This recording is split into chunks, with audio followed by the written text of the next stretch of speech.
Hello, friends. Imagine living on a strict $1,800 a month Social Security check, only to get a threatening letter from a debt collection agency demanding $4,000 for a hospital stay that Medicare did not fully cover. The agent on the phone yells that if you do not set up a $200 monthly payment plan today, they will destroy your credit score, making it impossible for you to downsize your home or buy a car. For decades, seniors have drained their life savings and skipped buying groceries out of pure fear. But a massive federal rule change by the Consumer Financial Protection Bureau has completely banned medical debt from appearing on your credit report, making those collector threats completely toothless and in many cases highly illegal. I want to be perfectly clear right from the start. This does not mean you do not legally owe the hospital for valid medical services, but it does mean federal law now strictly prevents that specific medical debt from being weaponized against your credit score or collected through illegal harassment. I am also going to reveal the dangerous credit card conversion trap. This is a simple payment mistake that accidentally strips away all of your federal medical debt protections and hands the debt collector exactly what they want. Stay with me until the very end because I will show you exactly how to spot this trap before you sign a single paper at the hospital front desk. Rules change every single year, and the government is never going to call you up to explain your options. Subscribers to this channel find out about these protections in time to save their money. The others find out after the money is already gone. Go ahead and hit that subscribe button right now so you never miss a single change to your retirement rights. Now let us talk about what happens when a third-party debt collector calls your home. Following massive federal pushback, the Consumer Financial Protection Bureau moved to completely remove medical bills from credit reports. Credit bureaus like Equifax, Experian, and TransUnion cannot factor medical debt into your FICO score. A debt collector threatening to ruin your credit over a doctor bill is using a hollow, completely illegal threat. Here's exactly what you need to do step by step. When you receive a call from a medical debt collector, listen carefully to what they say. Listen if they threaten your credit score or your ability to get a loan. The second they make that threat, you inform them clearly. Under CFPB regulations, medical debt cannot be weaponized on my credit report. Then, hang up the phone. Do not verbally agree to the debt and do not make a good faith $5 payment. Making a tiny payment like that can restart the statute of limitations, giving them more time to sue you. Take the case of Robert, a 71-year-old living in Ohio. Robert owed $3,500 after an emergency ambulance ride. A third-party collector called his home and threatened to drop his 750 credit score down to 600 if he did not pay immediately. Because of the new rule, Robert refused to pay the collector out of his grocery budget. His credit score remained exactly 750. He saved his $3,500 in liquidity and successfully financed a new, safer vehicle at a prime 5% interest rate instead of the 12% subprime rate he would have suffered if that threat were real. This rule specifically targets third-party debt collectors who buy your debt for pennies on the dollar. The original hospital billing department usually does not report to credit bureaus anyway, but those third-party agencies used it as their primary weapon. Even with this federal ban, mistakes happen. To make sure no illegal debt is poisoning your file, you have to know how to pull your official reports for free. Do not use websites that require a credit card or pitch free scores with a monthly subscription. By federal law, you are entitled to free weekly official credit reports from Equifax, Experian, and TransUnion via one specific government-mandated website. To check your real report, type exactly annualcreditreport.com into your browser. Fill out the secure form with your Social Security number and address. Request the reports from all three bureaus at once. When the reports load, scroll specifically to the Collections or Adverse Accounts section to hunt for rogue medical debts.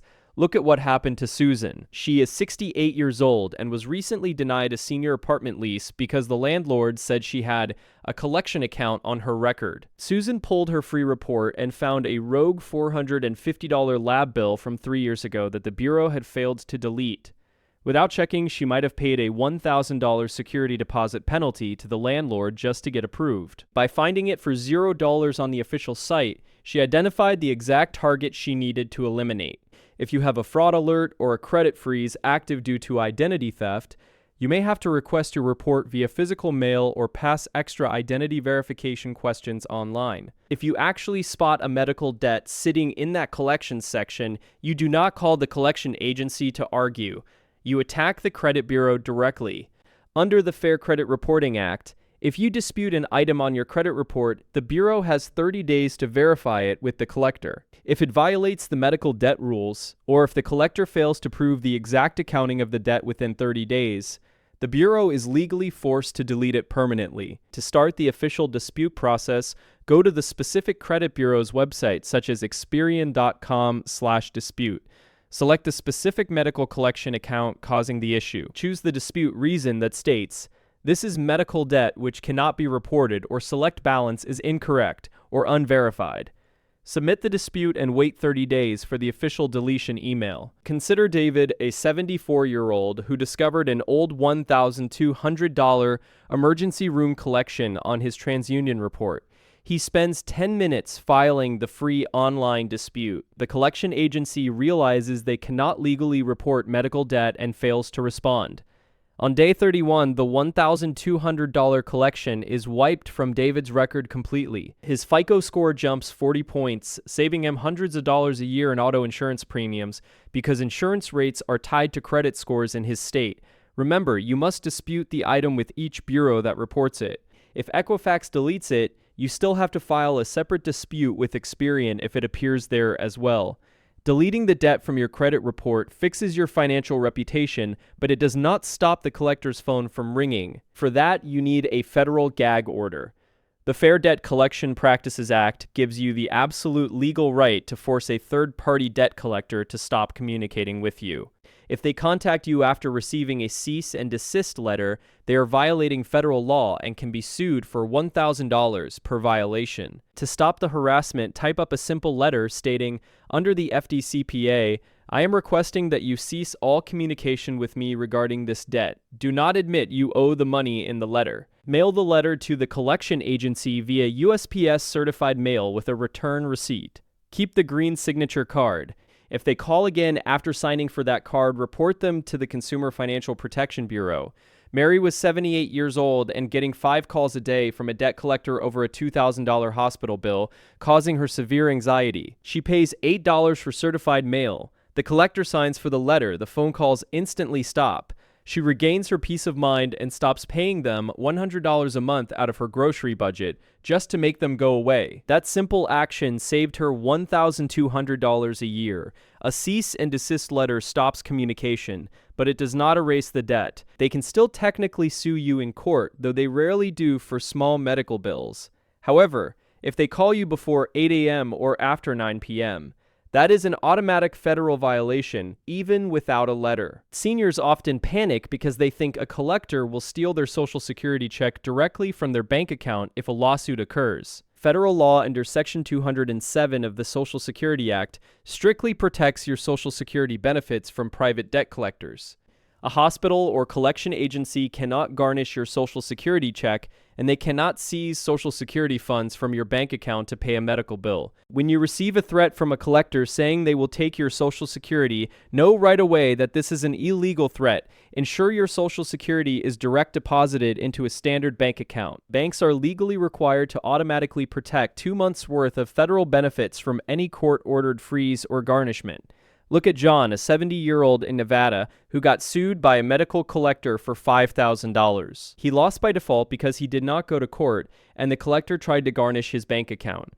John's only income is his $2,000 a month Social Security check, and his bank account held $3,500. Because federal law automatically protects 2 months of Social Security deposits up to $4,000, the bank rejected the collector's garnishment order. The collector gets $0, and John keeps 100% of his $3,500 to pay his rent and utilities. This protection applies strictly to private debt like medical bills, credit cards, and personal loans.